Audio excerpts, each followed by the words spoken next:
Good morning student. English की online classes में आज हम पढ़ेंगे ग्रामर में वॉइसेस। वॉइस जो है आपने लास्ट ईयर भी पढ़ा था, लेकिन पूरे 1 साल हो गए हैं, शायद आप भूल भी गए होंगे। और ये जो है आपको 9-10 तक के ही काम आएगा, इसलिए मैंने आपको पहले ही सिलेबस के पहले ही पढ़ाया था। और एक बार फिर से बोलूँगी कि वॉइस जानने के पहले आपको बहुत ज़रूरी है। वॉइस तब तक आप नहीं कर पाओगे जब तक कि आपका टेंस का कॉन्सेप्ट क्लियर नहीं होगा। पूरा बेस ही इस पे टेंस पे है। तो ये आपको हमने इसके पिछले जो ऑनलाइन हमारी सितंबर में क्लासेस हुई थी, तो हमारा टेंस पूरा हो चुका है।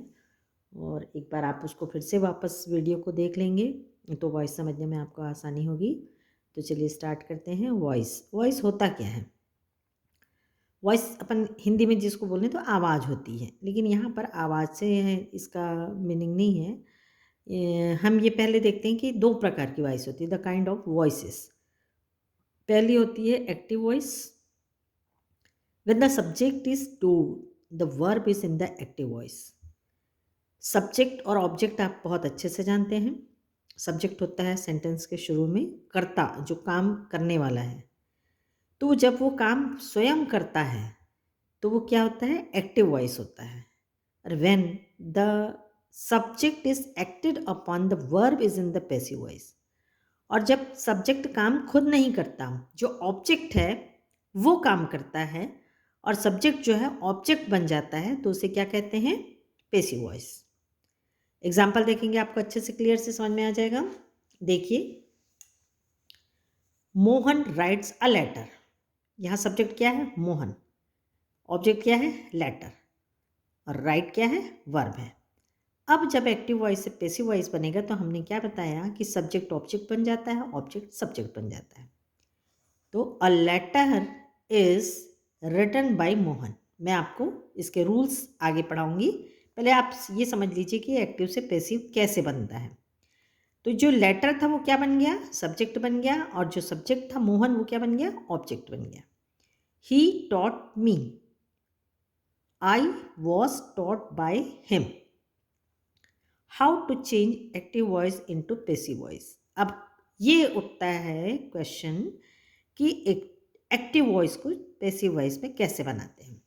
अब जैसे एक एग्जांपल मैं आपको हिंदी में समझाती हूँ कि मैंने आपको लिखने बोला, टीचर ने बच्चों को पढ़ने बोला। अब इस चीज़, ये एक्टिव वॉइस है कि टीचर क्या है? सब्जेक्ट है। किसको बोल रहा है पढ़ने के लिए? पढ़ने मतलब बोलना, तो वो वर्ब हो गया। और किसको बोल रहा है? बच्चों को। तो बच्चे क्या हो गए? ऑब्जेक्ट। अब यदि इस सेंटेंस को हम ऐसे बोलें कि बच्चों को पढ़ने बोला गया टीचर के द्वारा, तो ये क्या हो जाएगा? टीचर क्या बन गया? ऑब्जेक्ट बन गया। सब्जेक्ट कौन बन गया? बच्चे बन गए। तो ये पैसिव वॉइस होता है। कभी कभी हमको, अब आप ये सोचोगे इसका क्या मीनिंग है, ग्रामर में हमारे ये क्या काम आएगा डेली यूज़ में? लेकिन बहुत काम आता है। कि जैसे आप कभी बोला गया कि आपके मम्मी ने बोला, जाओ अपने भाई को लंच के लिए बोलो। आप जाके बोलोगे मम्मी ने लंच के लिए बोला है। अब भाई जो है ये अपोजिट हो गया, मतलब आपकी मदर क्या हो गई है? ऑब्जेक्ट बन गई है। तो अब आपको डेली लाइफ में ऐसा बहुत बार होता है कि आपको सेंटेंस चेंज करना पड़ता है, तब आपको ये काम आता है। अब हम ये देखेंगे कि एक्टिव वॉइस से पैसिव वॉइस कैसे बनाया। तो उसके कुछ रूल्स हैं, जैसे ग्रामर में हमने टेंस में भी पढ़े थे कैसे चेंज करते हैं, हर चीज़ के रूल्स होते हैं, वैसे ही इसके भी रूल्स हैं। तो सबसे पहले तो जो है सब्जेक्ट को हम ऑब्जेक्ट बनाएंगे, और ऑब्जेक्ट यदि सिंगुलर या प्लूरल है तो उसके हिसाब से हम क्या यूज़ करेंगे? ऑक्सिलरीज। सबको याद होगा ऑक्सिलरीज किसको बोलते हैं? नाउन या प्रोनाउन के बाद या सब्जेक्ट के बाद जो भी सहायक क्रिया होती है, is, are, am, has, have, would, should, will, shall, has, have, ये सब क्या होती है? ऑक्सिलरीज होती है। तो उसके हिसाब से यदि सब्जेक्ट सिंगुलर है तो हम सिंगुलर के हिसाब से यूज़ करेंगे, सब्जेक्ट प्लूरल है तो प्लूरल के हिसाब से ऑक्सिलरीज होगी, ऐसा होता है। और पैसिव वॉइस में हमेशा हमेशा हमेशा एवरी टाइम, चाहे वो कभी भी कुछ भी हो, आपको हमेशा याद रखना है कि वर्ब का थर्ड फॉर्म ही यूज़ होगा। और उसके बाद वो थर्ड नंबर में आता है वर्ब के बाद बाय यूज़ करना है। बाय मतलब के द्वारा, ऐसा काम के द्वारा बोला गया तो बाय यूज होता है। प्रोनाउन का प्रयोग जब सब्जेक्ट के रूप में होता है तब यह नॉमिनेटिव केस में रहता है, और जब उसका यूज ऑब्जेक्ट के रूप में होता है तब यह ऑब्जेक्टिव केस में रहता है। अब आपको आगे ये नॉमिनेटिव और ऑब्जेक्टिव क्या होता है ये देखने से आपको याद आ जाएगा लास्ट ईयर का बहुत अच्छे से, और आप एकदम परफेक्ट हो गए थे लास्ट ईयर जब हम प्रैक्टिस करते थे। सारे बच्चे बहुत अच्छे से करते थे, तो आपको रिकॉल हो जाएगा। तो जब हम इसको सब्जेक्ट को ऑब्जेक्ट बनाते हैं तो आई क्या बन जाता है, मी, ही हिम बन जाता है, शी हर हो जाता है, वी अस हो जाता है, यू का यू ही रहता है, दे का दैम होता है, और इट का इट होता है। आगे आप बनाते जाओगे आपको याद आता जाएगा। अब एग्जाम्पल हम देखते हैं। Mohan writes a letter. अब हमने सबसे पहले काम आपको क्या करना है, सब्जेक्ट को ऑब्जेक्ट बनाना है, तो अ लेटर। अब लेटर क्या है, एक है, तो क्या ऑक्सिलरीज यूज होगी, इज। राइट का थर्ड फॉर्म मैंने कहा रिटन, और बाय लगाना है हमको तो by Mohan. A letter is written by Mohan. याद आ गया होगा आपको अच्छे से। और आगे हम जैसे पढ़ते जाएंगे वैसे हम टेंस के हिसाब से पढ़ेंगे, लेकिन एक्टिव से पैसिव बनाने का ये फॉर्मूला होता है। सेकंड एग्जाम्पल आप और देखिए। Boys like freedom.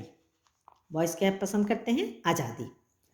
अब ऑब्जेक्ट है फ्रीडम, फ्रीडम एक सिंगुलर है, so we use is.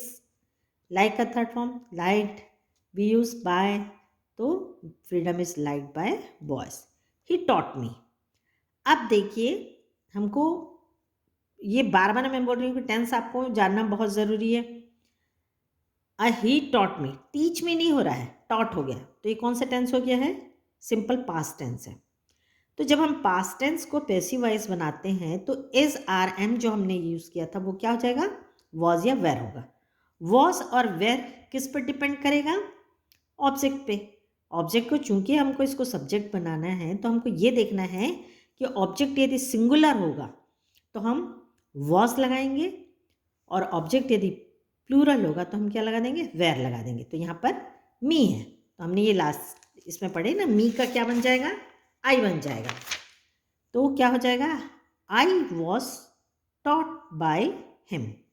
Teach taught taught, इसका थर्ड फॉर्म टॉट होता है, तो ही का क्या बना देंगे हम, हिम चेंज हो जाता है। Then I was taught by him. अभी क्लियर हो गया होगा। चलिए हम इसको सीक्वेंस वाइज पढ़ते हैं। Change into passive voice present indefinite और सिंपल प्रेजेंट टेंस। जब सिंपल प्रेजेंट टेंस होता है तो वो कैसे चेंज होगा, तो सिंपल प्रेजेंट टेंस कैसे पहचानोगे आप, उसको बहुत सिंपल सी चीज़ है, वर्ब का फर्स्ट फॉर्म होता है।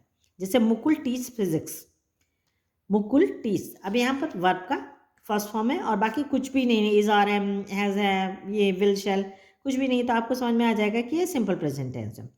अब जब इसको चेंज करना है तो इसके रूल क्या होंगे, सब्जेक्ट रहेगा एस आर एम रहेगा अकॉर्डिंग टू ऑब्जेक्ट, वर्ब का थर्ड फॉर्म रहेगा प्लस अदर वर्ड्स रहेंगे। अब इसको हम चेंज करते हैं। फिजिक्स इज, फिजिक्स एक सब्जेक्ट है इसलिए इज होगा, टॉट थर्ड फॉर्म होगा by Mukul. She loves me, me का आई हो जाएगा। आई के साथ क्या होता है auxiliaries, am, I am loved by, she का हर हो जाएगा। गर्ल्स सिंग सॉन्ग्स, यहाँ सॉन्ग्स बहुत सारे गाने हैं, so songs are sung by girls, sing sang sung, तो songs are sung by girls. She likes bananas, bananas बहुत सारे हैं, bananas are liked by her. तो ये अच्छे से आपको समझ में आ गया होगा, ये प्रेजेंट टेंस है। अब प्रेजेंट इम्परफेक्ट और कंटिन्यूस टेंस। जब हम प्रेजेंट पर, पहले तो आपको पहचानना पड़ेगा भाई प्रेजेंट परफेक्ट कंटिन्यूस कैसे पहचानोगे आप, इसमें आईएनजी रहता है वर्ब में और इज आर एम रहता है, तो हम समझ जाते हैं yes it is present continuous tense. अब इसमें एक सेम वैसी चीज़ें रहेगी, लेकिन अब एक चीज़ इसमें और रहती है, बीइंग लग जाता है। कंटिन्यूस टेंस में जब आप वॉइस में चेंज करोगे तो बीइंग लग जाएगा, प्लस इज आर एम रहेगा और वर्ब का थर्ड फॉर्म रहेगा। वैसे तो कंटिन्यूस टेंस में वर्ब में आईएनजी रहता है, लेकिन जब हम इसको पैसिव वॉइस बनाएंगे तो we should remove ING and put the being. She is eating mango, अभी क्या है, प्रेजेंट कंटिन्यूस टेंस है, क्योंकि हमको इस भी दिख रहा है आईएनजी भी दिख रहा है। अब हमको इसको बनाना कैसे है, तो मैंगो एक मैंगो है, तो mango is being eaten by her. Eating का क्या हो जाएगा third form, eaten by her.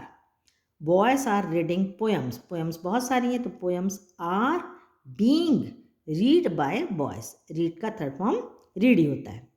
We are selling books, books बहुत सारी तो आर होगा, books are being sold by us. देखिए मैंने गलत कर दी थी, यहाँ बी नहीं होगा, BEING, being sold by us. He is requesting me, I am being requested by him. अच्छे से समझ में आ गया होगा। आप इस वीडियो को 2-4 बार देखना तो आपको अच्छे से समझ में आ जाएगा। लास्ट ईयर का पढ़ा हुआ है आपका। अब थर्ड टेंस होता है परफेक्ट टेंस, तो प्रेजेंट परफेक्ट टेंस। इसका भी सेम रहता है, बस इसमें खाली जो हम बीइंग लगाते हैं ना उसकी जगह बीन लगा देते हैं। हैज़ हैव तो रहेगा ही आपका, प्लस वर्ब का थर्ड फॉर्म रहेगा, सेम रूल्स रहता है। अब एग्जाम्पल से आपको और क्लियर हो जाएगा। Ram has return a letter, a letter. अब यहाँ पर एक लेटर है तो हैज़ का हैज़ ही रहेगा, a letter has been written by Ram. अब आपको यहाँ पर वर्ब को चेंज करने की ज़रूरत इसलिए नहीं पड़ेगी क्योंकि परफेक्ट टेंस में already we use third form. So a letter has been written by Ram. Next example है we have published the results. अब रिजल्ट्स बहुत सारे रिजल्ट हैं, so we use have. The results have been published, already we use third form, by us. We का क्या होगा change, us. The result have been published by us. Kalidas has written many plays. Kalidas ने बहुत सारे plays लिखा था। So we change many plays have, plays है तो इसलिए क्या हो जाएगा, have आ जाएगा। Many plays have been written by Kalidas.